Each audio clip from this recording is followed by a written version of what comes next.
Dear Kuya Jester, magandang gabi sa inyo at sa lahat ng mga nakikinig ngayon sa 105.9 True FM. Sumulat po ako dahil gusto ko pong mag-share ng happiness and inspiration sa mga taga-hangout ninyo gabi-gabi. Alam niyo ba, Kuya Jess, napakaswerte ko sa jowa ko. Una sa lahat, sana all may jowa. Pangalawa, sana all maswerte sa jowa. To the point na kahit ako ho, may mga time na hindi makapaniwalang masaya lang ako sa relasyon namin.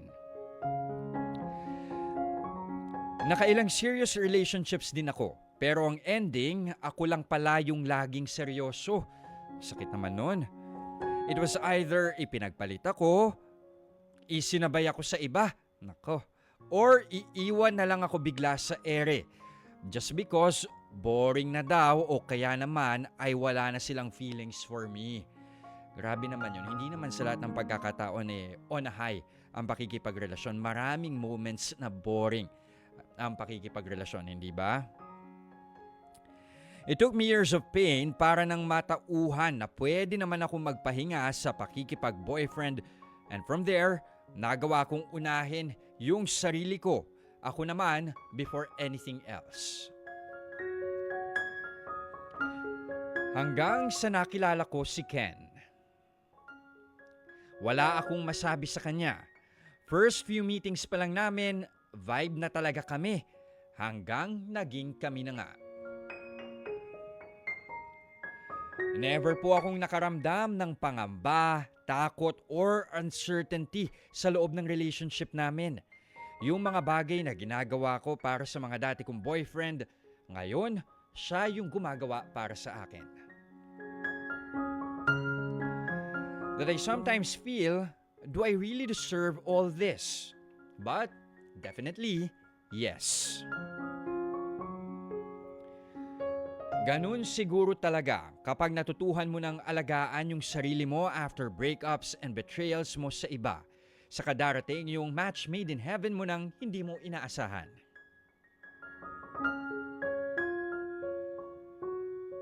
Hanggang dito na lang po at maraming salamat. Lubos na gumagalang, Ana. Salamat sa ating letter sender na si Ana. Alam nyo, yung medyo masalimuot yung buhay pag-ibig ni Ana. No? Nagsimulang masalimuot. Kumbaga, ang dami niyang naranasan na heartache, na heartbreak. Sabi nga niya yung ibang mga boyfriend niya, kung hindi siya ipinagpalit, isinabay siya sa iba, o di kaya iniwan na lang daw sa ere dahil naboringan na doon sa nagiging sitwasyon nila. Kumbaga, sa lahat naman ng relasyon, hindi sa lahat ng pagkakataon, laging masaya. Kumbaga, merong mga moments, syempre, na magiging boring yan. No? Kumbaga, parang stagnant na lang. Kumbaga, wala nang highs, wala na ring lows.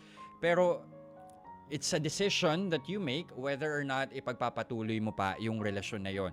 Sa kaso ni Ana, ilang beses daw niyang naranasan na kumbaga nabigo siya sa pag-ibig. Kaya naman nung dumating yung isang kagaya ni Ken na ipinaramdam sa kanya yung isang pagmamahal na gusto niya talaga, yung kumbaga pagkakatiwalaan niya, yung tatanggalin yung takot niya o pangamba niya o di kaya yung lahat ng uncertainties niya tungkol sa pakikipagrelasyon. Napatanong si Ana, deserve daw ba niya yung ganong klase ng relasyon? Siguro, Ana, ang masasabi ko lang sa iyo, no, lahat tayo may karapatang magmahal at lahat tayo ay may karapatang mahalin. Okay? Lahat tayo deserving of love. So never think na dahil sa mga naranasan mo in the past ay hindi ka na deserving ng isang pagmamahal na tapat at totoo. At isa pang kailangan mong tandaan, ng pagmamahal, hindi mo dapat in-earn. Okay? Love is not something to be earned. Okay? It's something na dapat freely given ng taong nagmamahal sa'yo. And at the same time, ikaw din, kapag namamahal ka, it's also something na dapat freely din, binibigay mo din sa ibang tao. Pero siguro, ang mas kailangan pa nating alamin dito, Ana, kung saan nanggagaling yung takot at yung pangamba. Oo, naiintindihan natin na nagkaroon ka ng mga relasyon na nag-fail in the past, pero kailangan mo rin sigurong intindihin na baka sa sarili mo, meron ka rin mga kailangan pagtuunan ng pansin. Baka kailangan mo, katulad na banggit mo rin dito kanina, mas kailangan mong mahalin muna yung sarili mo. Yung to treat yourself with the same kindness and compassion na ibinibigay mo doon sa mga nakarelasyon mo. Baka kailangan mo rin yung ibigay muna sa sarili mo. Kumbaga, baka pag mas minahal mo yung sarili mo, mas kaya mo na rin tanggapin yung pagmamahal na pwedeng ialay ng ibang tao sa'yo. Okay?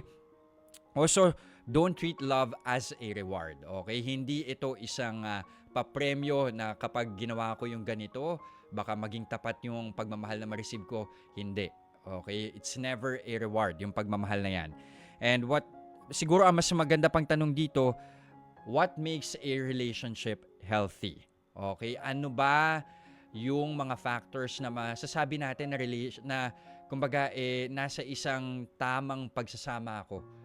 Hindi ako eksperto sa mga ganitong bagay, but I would like to believe na ang isang relationship ay nagiging maganda o healthy kapag ito nararamdaman mo na merong acceptance at merong mutual respect doon sa magkabilang panig. Parehas kayong nauunawaan at naiintindihan ninyo yung isa't isa, at para mangyari yon, meron din kayong open communication. Wala kayong itinatago, inililihim, malinaw sa isa't isa kung ano ang pinagdadaanan ng bawat panig.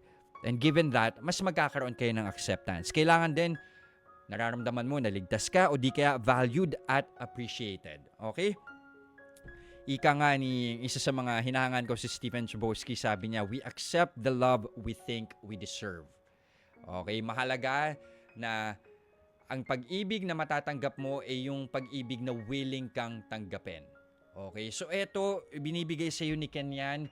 Deserve mo yung ganyang klase ng pagmamahal. Tanggapin mo yan ng maluwag sa puso mo. Naiintindihan ko marami sa atin kasi nakasanayan yung sa paglaki, halimbawa yung hindi maayos yung relasyon ng mga magulang o hindi kaya yung nasasaksihan natin, medyo chaotic yung pagsasama, yung hindi healthy. Kaya para sa atin, yun yung normal na kind of love.